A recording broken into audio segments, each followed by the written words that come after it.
کاشانہ بصیرت کتاب ہے مقتل دربندی۔ آج ہم اس کتاب کا 14واں حصہ پڑھ رہے ہیں۔ اس کتاب کی فصل ہفتم ابھی جاری ہے اور اس فصل میں شہادت امام علیہ السلام کے بعد اہل حرم کے حالات کا تفصیلی ذکر کیا گیا ہے۔ آج میں پڑھ رہی ہوں صفحہ نمبر 207 پر۔ اس سے پہلے ذکر ہو رہا تھا بی بی شہربانو کا۔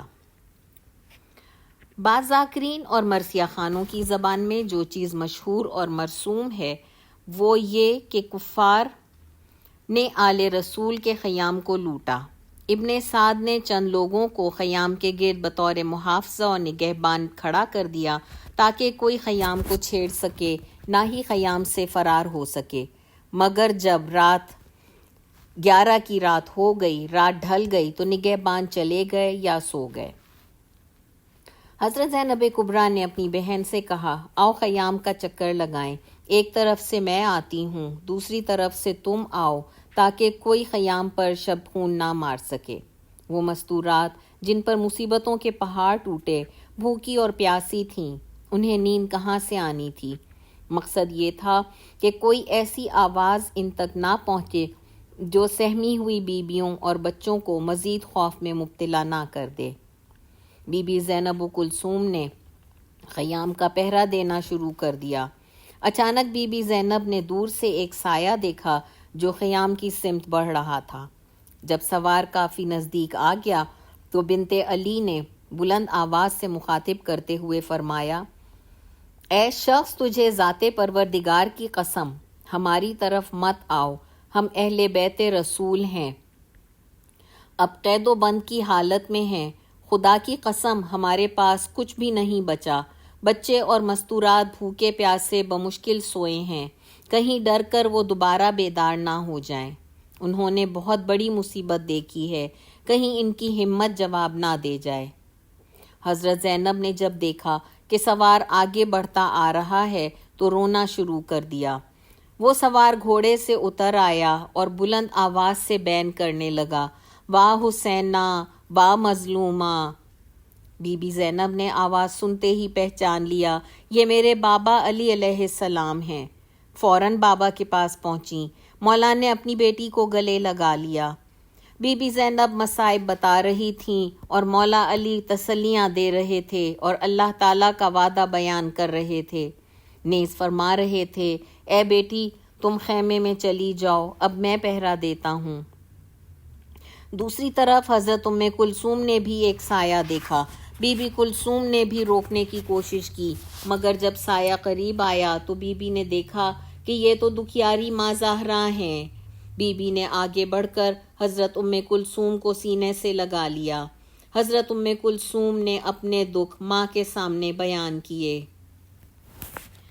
صدیقہ کبریٰ نے فرمایا، اے بیٹی صبر کرو، خدا نے تمہارے لیے اجر عظیم اور مقامات جلیلہ متعین فرما رکھے ہیں۔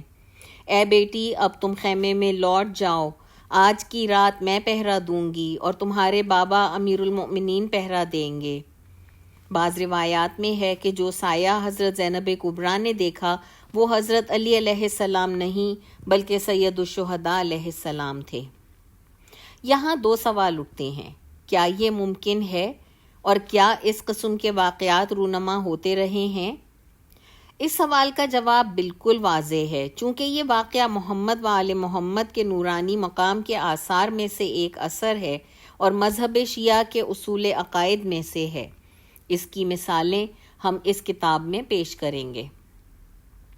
دوسرا سوال یہ ہے کہ کیا اس واقعے کی کوئی بنیاد، سند یا روایت بھی ہے یا نہیں؟ تو اس کا جواب یہ ہے، میں نے آج تک کوئی ایسی حدیث یا روایت نہیں دیکھی جو مذکورہ واقعے کی تائید کرتی ہو، لیکن اگر کوئی مومن اس کا اطمینانی مورد ذکر کرے یا اس کی بابت روایات نقل کرے یا علماء کا کوئی قول نقل کرے تو اس کی تکذیب کرنا جائز اور زیبا نہیں ہوگی۔ اگلا عنوان یہاں پہ شروع ہو رہا ہے، لاشہ شبیر علیہ السلام کی پامالی۔ ہم اس بحث کے آغاز ہی میں ایک سوال پیش کیے دیتے ہیں، کہ کیا سید الشہداء علیہ السلام کی شہادت کے بعد ملعونوں نے آپ کے پیکر اطہر پر گھوڑے دوڑائے تھے؟ جیسا کہ ہم دیکھتے ہیں کہ اس بحث کے متعلق قتل ہونے والی روایات اور اخبار میں اختلاف موجود ہے۔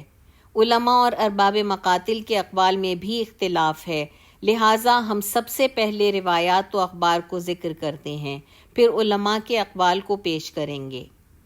بعض روایات میں مذکور ہے کہ حضرت فضہ کنیز حضرت فاطمۃ الزہرا سلام اللہ علیہا نے جب یہ سنا کہ ابن سعد نے حکم دیا ہے کہ کل سید الشہداء علیہ السلام کے پیکر اطہر پر گھوڑے دوڑائے جائیں گے اور گھوڑوں کے سموں سے لاشوں کی بے حرمتی اور پامالی کی جائے گی، تو یہ خبر حضرت زینب سلام اللہ علیہا کی خدمت میں پہنچائی اور عرض کیا، اے میری آقا زادی، اس سلسلے میں کیا کر سکتی ہوں؟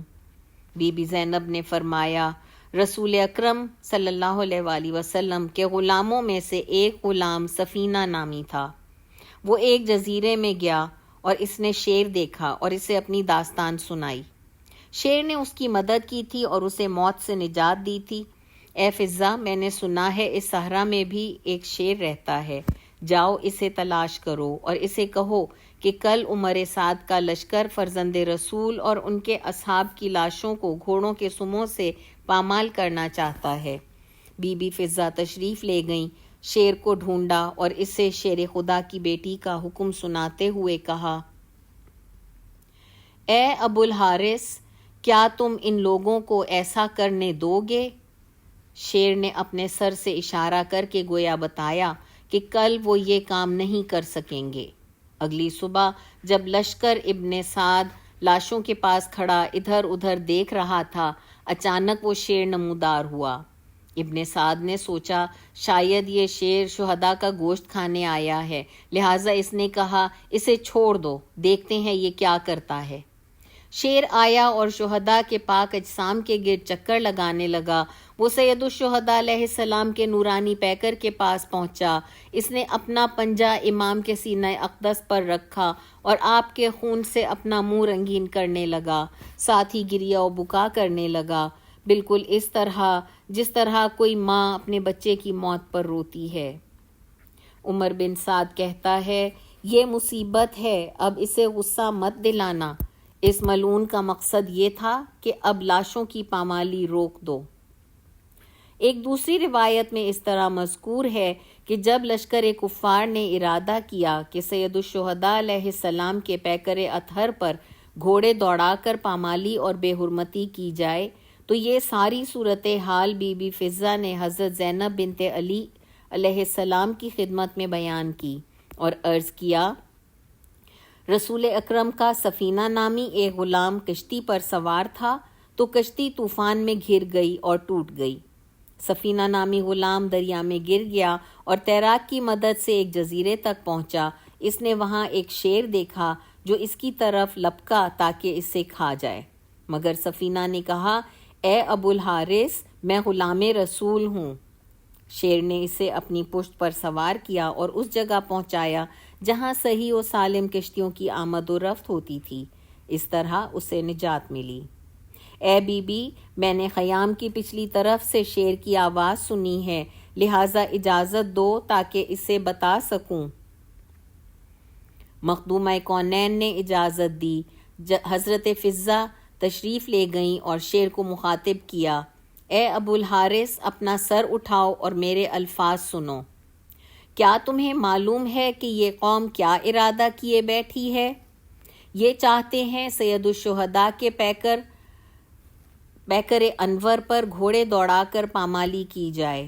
شیر اٹھا اور شہداء کربلا اور سید الشہداء کے پیکر انور پر پہنچا، اپنے چہرے کو نورانی خون سے رنگین کیا اور ساری رات ان پاک ابدان کے پاس بیٹھ کر پہرا دیتا رہا، نیز صبح تک گریہ زاری میں مصروف رہا۔ صبح جب لشکر کفار گھوڑوں پر سوار ہو کر اپنے ارادے کو عملی شکل دینے کے لیے پہنچا، ان سب کے آگے آگے ابن اخنس لعنتی تھا۔ اس نے کہا، ایک بہت بڑی مصیبت آ کھڑی ہوئی ہے، لہٰذا اسے غصہ مت دلانا، آؤ اب لوٹ آؤ۔ لشکر کفار واپس چلا گیا۔ وہ اپنے ارادے کو عملی شکل نہ دے سکے۔ اس روایت سے ملتی جلتی روایت بزرگ علماء نے بھی، جن میں ثقۃ الاسلام کلینی بھی شامل ہیں، اپنی کتاب اصول کافی میں معتبر سند سے روایت کی ہے۔ اس سے یہ نتیجہ اخذ کیا جائے گا کہ بعض اسلامی مفکرین جیسے ثقۃ الاسلام کلینی، صاحب بحار الانوار علامہ مجلسی، قائل تھے کہ شیر کی آمد کی وجہ سے لاشوں کی پامالی نہیں ہوئی اور وہ کفار اپنے مکروہ ارادوں پر عمل پیرا نہیں ہو سکے، جبکہ بعض بزرگ فضلاء جیسے سید ابن طاؤس وغیرہ قائل ہیں کہ پیکر مطہر کی گھوڑوں کے ذریعے پامالی کی گئی ہے، جیسا کہ سید ابن طاؤس فرماتے ہیں، عمر ابن سعد لعنتی نے حکم دیا، سید الشہداء علیہ السلام کے پیکر اطہر پر گھوڑے دوڑاؤ۔ 10 افراد سامنے آئے اور انہوں نے آپ کے سینہ اقدس پر گھوڑے دوڑائے۔ یہ لوگ جب کوفہ پہنچے اور ابن زیاد لعنتی کے دربار میں کھڑے تھے تو ان میں سے ایک نے کہا، ابن زیاد نے پوچھا، تم کون لوگ ہو؟ ہم وہ ہیں جنہوں نے سید الشہداء علیہ السلام کے پیکر انور پر گھوڑے دوڑا کر لاش کی پامالی کی ہے۔ ہم نے سید الشہداء علیہ السلام کی پشت اور سینہ پیس کر رکھ دیا ہے۔ ابن زیاد نے حکم دیا، ان کو بہت تھوڑا سا انعام دیا جائے۔ ابو عمر اور زاہد کہتے ہیں، ہم نے شبانہ روز ان 10 افراد کے متعلق تحقیق کی ہے، جس سے پتہ چلا ہے کہ یہ 10 کے 10 زنا کی اولاد تھے، اور جب حضرت مختار ثقفی نے انہیں گرفتار کیا اور حکم دیا، ان کے جسموں میں لوہے کی 4 میخیں اس طرح گاڑو کہ ان کا بدن تن جائے، پھر ان کے منحوس اور نجس جسموں پر گھوڑے دوڑاؤ تاکہ ان کی خبیث ارواح درک اصغل ہو سکیں۔ یہ مضمون بہت سے شیعہ سنی فاضل شعراء نے اپنے اشعار میں بھی بیان کیا ہے، جیسے ابن ابی الحدید متازلی نے اپنے بعض قصائد میں اس مضمون کو بیان کیا ہے۔ یہ وہ کلام ہے جو سید الشہداء علیہ السلام نے اپنے حلقوم مبارک سے کیا تھا۔ میں نواسہ رسول ہوں جسے بغیر جرم کے قتل کیا گیا، قتل کے بعد بعض دشمنوں نے میرے بدن پر گھوڑے دوڑا کر مجھے پیس ڈالا ہے۔ البتہ یہ کلام آپ کی شہادت سے قبل بھی آپ سے سنا گیا ہے۔ میرا نظریہ یہ ہے، لشکر ابن سعد لعنتی سے 10 یا 12 افراد نے مظلوم کربلا کے پیکر اطہر پر گھوڑے دوڑا کر پامالی کی، اس لیے کہ اس دعوے پر دلالت کرنے والی ادلہ کثیر تعداد میں موجود ہیں، اور علماء کی اکثریت بھی اس کی قائل ہے۔ اگر اس روایت اور جناب کلینی کی روایت کو ایک ساتھ جمع کیا جائے تو پھر کہہ سکتے ہیں شیر کے آنے کے بعد وہ اپنے ارادوں سے باز رہے، جبکہ دوسری طرف ابن زیاد نے لکھا تھا، سارا لشکر گھوڑے دوڑا کر جسد اطہر کی پامالی کرے تاکہ کوئی چیز بھی نہ بچے، لہٰذا ابن سعد لعنتی کا مقصد یہ تھا کہ پیکر انور کو اس طرح پامال کیا جائے کہ پیکر اطہر کے نشانات اور بہت کچھ باقی نہ بچے، تاکہ کوئی یہ نہ کہہ سکے کہ دفن کر دیا ہے۔ حضرت زینب کو خوف اور خدشہ تھا کہ کہیں قبر اور مزار یا حرم بنانے کے لیے بھی کچھ نہ بچے، جبکہ خداوند متعال کا وعدہ باب بقا، آثار، تربت اور خواص قبر حسین علیہ السلام کی بابت یہ تھا کہ ایک شیر بھیج دیا تاکہ لشکر کفار کو ان کے ارادوں سے منحرف کر سکے۔ ایک لطیف نکتہ، اس سلسلے میں ایک دقیق، لطیف اور آفاقی نکتہ موجود ہے۔ بعض محدث اور عرفانی فضلاء نے اشارہ کیا ہے، اور میں بھی ضروری سمجھتا ہوں کہ شیعان علی علیہ السلام کی بصیرت اور معرفت کی تکمیل کے لیے فضائل آل محمد میں سے کچھ عرض کروں۔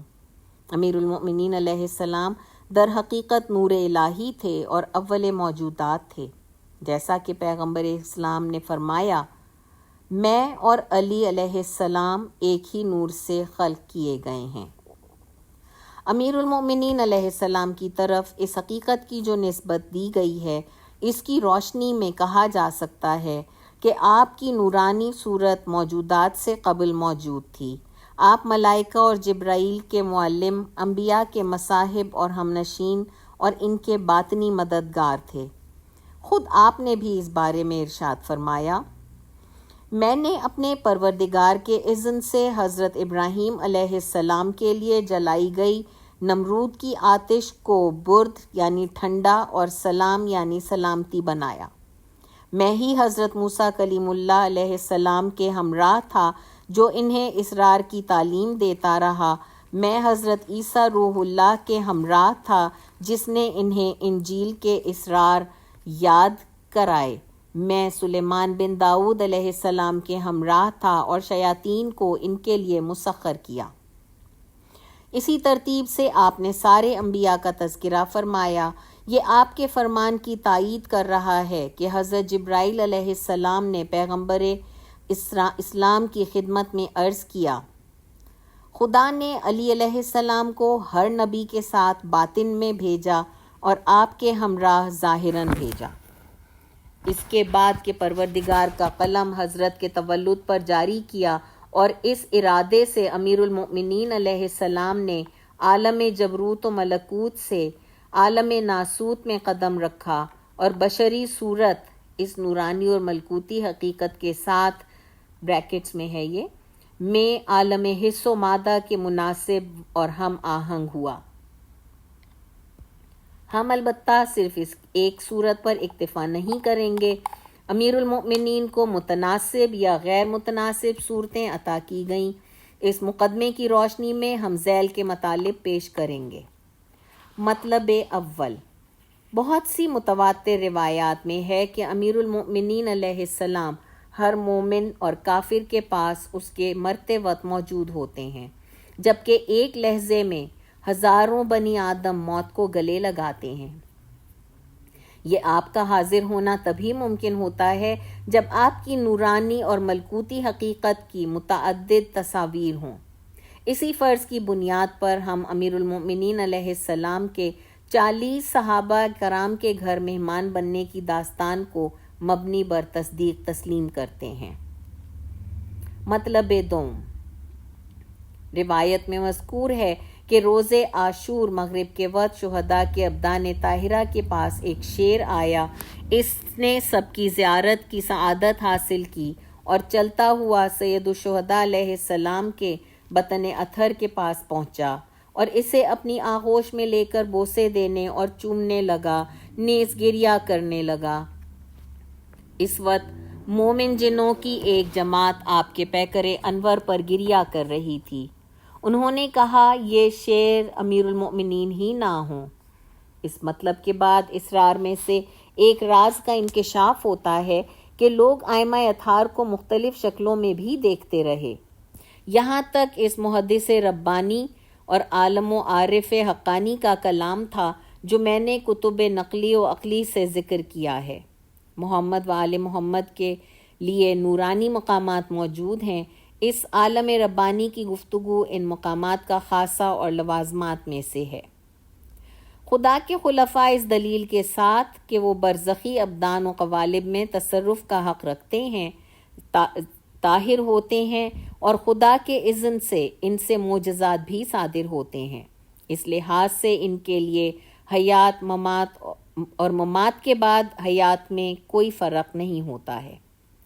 البتہ واضح رہے کہ جس شیر کا تذکرہ اس عالم ربانی نے فرمایا ہے اور جنوں کے بقول وہ امیر المؤمنین علیہ السلام ہیں، وہ ہر رات پیکر سید الشہداء علیہ السلام کی زیارت کے لیے آتا ہے اور گریہ کرتا ہے۔ ہم اس مطلب کی توضیح میں کہ جنوں کے ایک گروہ کے بارے میں اور بالخصوص شیر کے آنے اور سید الشہداء علیہ السلام پر گریہ کرنے کے بارے میں کہیں گے کہ قبیلہ بنی اسد کے ایک مرد سے روایت کی گئی ہے، میں نہر القمہ کے کنارے پر کھیتی باڑی کرتا ہوں۔ بنی امیہ کے لشکر کے جانے کے بعد سرزمین کربلا پر عجیب و غریب چیزیں ظاہر ہونے لگیں۔ یہ واقعات تعداد میں اس قدر زیادہ ہیں کہ سب کو بیان کرنا ممکن نہیں۔ جو ہی کوئی واقعہ ذہن میں آتا ہے، مجھ کو عنبر کسی نسیم چلنے لگتی ہے۔ جب دیہات آباد ہو گئے، آسمان سے کواکب اور ستارے نازل ہونے لگے اور پھر زمین سے آسمان کی طرف پلٹنے لگے، اس دوران میں میری بیوی کے علاوہ کوئی دوسرا موجود نہ تھا۔ میں حیران و پریشان پڑا ہوا تھا۔ مجھے کوئی ایسا شخص نظر نہیں آ رہا تھا جس سے ان اسرار کی بابت سوال کر سکوں۔ ایک دن غروب آفتاب کے بعد قبلے کی طرف سے ایک شیر نمودار ہوا۔ میں شیر کو دیکھتے ہی بھاگ کر اپنے گھر آ گیا۔ جب صبح ہوئی اور سورج طلوع ہو چکا تو میں نے دیکھا کہ وہی شیر قبلے کی طرف جا رہا ہے۔ میں نے اپنے آپ سے سوال کیا، یہاں نزدیک ضرور خارجی موجود ہیں جنہوں نے ابن زیاد لعنتی کے خلاف خروج کیا ہے اور ابن زیاد نے ان کے قتل کا حکم دیا ہوگا، مگر یہ کس طرح ہو سکتا ہے کہ واقعات کو دیکھے اور اس دوران کوئی ان مقتولوں کو نہ دیکھے؟ میں آج رات نہیں سوؤں گا اور دیکھوں گا کہ یہ شیر شام سے صبح تک کیا کرتا ہے، کیا ان جسموں کا گوشت کھاتا ہے یا نہیں۔ مغرب کا وقت نزدیک تھا۔ میں نے دیکھا کہ وہ شیر ہمیشہ کی طرح قبلے کی طرف سے آ رہا ہے۔ جب میرے نزدیک آیا تو میں نے دیکھا کہ شیر بڑے جاہ و جلال کا مالک ہے۔ میں اسے دیکھتے ہی لرزہ براندام ہو گیا اور مجھ پر خوف و ہراس کی کیفیت چھا گئی۔ وہ میرے نزدیک سے گزرا۔ میں سمجھ گیا کہ یہ شیر آدم خور نہیں ہے، ورنہ مجھ پر حملہ کرتا اور مجھے چیر پھاڑ کر رکھ دیتا۔ میں اسی فکر میں تھا کہ وہ شیر مجھے مقتل گاہ کی سمت جاتا ہوا دکھائی دیا۔ اس نے ایک ایک شہید پر نگاہ ڈالی، پھر وہ اس پیکر کے پاس جا کر رک گیا جو مثل خورشید چمک رہا تھا، اور پھر صبح تک وہیں بیٹھا رہا۔ میں نے دیکھا کہ وہ اپنا چہرہ اس بدن پر ملتا ہے، کبھی چومتا ہے، کبھی بوسے دینے لگتا ہے۔ میں نے کہا، یہ کتنا عجیب و غریب واقعہ ہے۔ ہر سو رات کی تاریکی چھا گئی۔ میں نے دیکھا کہ زمین و آسمان کے درمیان شمعیں جل اٹھیں اور ہر طرف روشنی پھیلنے لگی۔ گریہ زاری کی آوازیں بلند ہونے لگیں، سینہ زنی اور ماتم شروع ہو گیا۔ میں چاروں طرف دیکھ رہا تھا کہ آخر یہ آوازیں کہاں سے آ رہی ہیں۔ میں نے جب خوب غور کیا تو معلوم ہوا کہ آواز تو زمین کے اندر سے آ رہی ہے۔ جب مزید غور کیا تو معلوم ہوا کہ کوئی نوحہ خوان پڑھ رہا ہے، واہ حسینہ واہ امامہ۔ پہلے مجھ پر خوف و ہراس کی کیفیت طاری تھی، پھر میں اس آواز کی سمت بڑھنے لگا اور میں نے کہا، اے شخص، تجھے ذات پروردگار کی قسم، تجھے انبیاء اور رسل کی قسم، تم کون ہو اور تمہارا تعلق کس طائفے سے ہے؟ جواب دیا گیا، ہم مومن جنات کی خواتین ہیں۔ میں نے کہا، تم اس جگہ کیا کر رہی ہو؟ جواب ملا، ہم ہر شب و روز حسین ابن علی علیہ السلام تشنہ لب پر نوحہ پڑھتی اور ماتم کرتی ہیں۔ میں نے پوچھا، یہ حسین ابن علی ہیں؟ ایک شیر ہر رات یہاں آتا ہے اور صبح تک یہاں رہتا ہے، وہ کون ہے؟ جواب ملا، کیا تم نہیں جانتے وہ شیر کون ہے؟ میں نے جواب دیا، نہیں۔ انہوں نے کہا، وہ حسین علیہ السلام کے بابا امیر المؤمنین علی ابن ابی طالب ہیں۔ اس کے بعد میں گھر لوٹ آیا، جبکہ ان عورتوں کی سینہ زنی اور نوحہ خوانی جاری تھی۔ فصل ہفتم یہاں پر ختم ہوتی ہے۔ صفحہ نمبر ہے 217۔ صفحہ نمبر 218 پر فصل ہشتم یعنی 8ویں فصل کا آغاز ہو رہا ہے۔ اس فصل کا نام ہے سرزمین کربلا پر پیغمبر اکرم صلی اللہ علیہ وآلہ وسلم، حضرت علی علیہ السلام، حضرت فاطمۃ الزہرا سلام اللہ علیہا، امام حسن مجتبی علیہ السلام کی آمد اور ساربان کی جنایت۔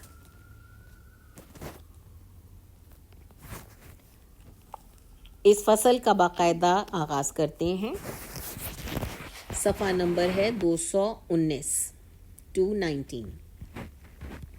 ایک عجیب حکایت۔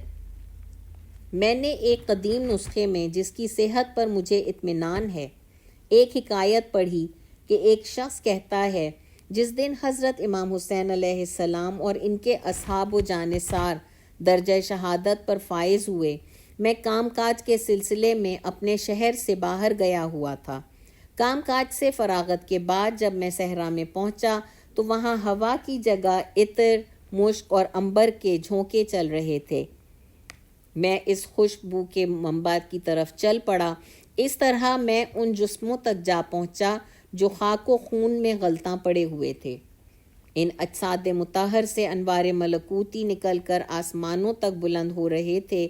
ان کے درمیان میں نے ایک عظیم الشان پیکر کی زیارت کی۔ لگتا تھا اسے زمین پر رکھ کر کوٹا گیا ہو۔ اس پیکر اتھر کا سر تن سے جدا تھا۔ جب اس مقدس بدن کو ہوا چھوتی تو اس کا نور آسمانوں تک جا پہنچتا تھا۔ میں اس کی ہیبت و عظمت سے لرز اٹھا۔ میں حیران و پریشان تھا کہ اچانک مجھے اپنے قدموں کے نیچے سے آواز سنائی دی۔ کوئی آواز کے ذریعے مجھے مخاطب کر رہا تھا، اے شخص، اس پیکر سے دور ہو جاؤ۔ میں نے پوچھا، آپ کون ہیں اور یہ نورانی پیکر کس کا ہے؟ جواب ملا، میں جنوں کے ایک طائفے کا سربراہ ہوں اور یہ پیکر حسین ابن علی ہے۔ جو لاشیں پیکر حسین ابن علی کے ارد گرد پڑے ہیں یہ آپ کے اصحاب اور اطرت کے ہیں۔ میں نے کہا، یہ جو بغیر سر کے لاشا ہے یہ حسین ابن علی کا ہے؟ جواب ملا، ہاں۔ میں نے زمین سے پتھر اٹھایا اور اپنے سر میں دے مارا۔ میرا سر پھٹ گیا اور میں بے ہوش ہو گیا۔ جب مجھے ہوش آیا تو میں نے اس شخص سے پوچھا، آپ یہاں کیا کر رہے ہیں؟ جواب ملا، میرا وطن تو مکہ ہے۔ میں نے جب سے سنا ہے کہ حسین علیہ السلام کو شہید کر دیا گیا ہے تب سے یہاں ہوں اور اس پیاسے شہید پر گریہ و ماتم کر رہا ہوں۔ میں نے چند سواروں کو آتے دیکھا تو ڈر گیا کہ کہیں مجھے قتل نہ کر دیں۔ میں بھاگ کھڑا ہوا۔ ان میں سے ایک مجھ تک پہنچ گیا۔ اس نے مجھے چند تازیانے مارے۔ میں بے ہوش ہو کر گر پڑا۔ جب ہوش آیا تو دیکھا کہ وہ ملعون باقی شہداء کی لاشوں سے ہوتے ہوئے لاش حسین علیہ السلام تک آئے۔ انہوں نے پیکر مطہر پر گھوڑے دوڑانے شروع کر دیے اور پھر وہ ملائین جدھر سے آئے تھے ادھر کو پلٹ گئے۔ میں بھی نوحہ زاری اور گریہ بکا میں مصروف ہو گیا، یہاں تک کہ رات نے تحت نظر سیاہ چادر اڑا دی۔ ہر سو اندھیرا پھیل گیا کہ اچانک مشرق کی طرف سے شدید گریہ و بکا کی آواز بلند ہوئی۔ ایک سیاہ پوش ہستی گریہ کرتی ہوئی آ رہی تھی۔ ان سب کے درمیان ایک نورانی شخصیت تھی جس کے نور سے ساری فضا منور تھی اور اس کے محاسن سفید تھے جو اس نے ہاتھ میں پکڑ رکھے تھے۔ نزدیک پہنچ کر انہوں نے اپنے آپ کو سینہ مطہر پر گرا دیا اور اپنا منہ حسین علیہ السلام کے سینے پر رکھ دیا۔ پھر بوسے دیتے رہے اور گریہ کرتے رہے۔ وہ فرما رہے تھے، اے میرے لختے جگر، تجھے کس نے قتل کیا اور کس نے تیرے سینے اور پشت کو توڑ ڈالا؟ پھر آپ کے سینے پر بوسہ دیا۔ وہ کبھی کبھی آسمان کی طرف اشارہ بھی فرماتے اور ان افراد کی طرف بھی اشارہ فرماتے جو آپ کی خدمت پر مامور تھے۔ سب نے سید الشہداء علیہ السلام کے منور پیکر کے بوسے لیے۔ زیارت کے بعد یہ مغرب کی سمت روانہ ہو گئے۔ میں نے پھر دیکھا کہ وہی جنوں کا سردار میرے قدموں کے نیچے پھر رونے میں مصروف ہے۔ میں نے کہا، اے جنات کے بادشاہ، تم کہاں چلے گئے تھے اور کیا یہ مقتول کے رشتہ دار تھے؟ کہنے لگا، میں نہیں گیا تھا، اور کیا تم انہیں نہیں پہچانتے ہو؟ میں نے کہا، نہیں، خدا کی قسم نہیں۔ کہنے لگا، جنہوں نے اپنے محاسن مبارک ہاتھوں میں پکڑ رکھے تھے وہ محمد مصطفیٰ صلی اللہ علیہ وسلم حسین ابن علی کے نانا تھے۔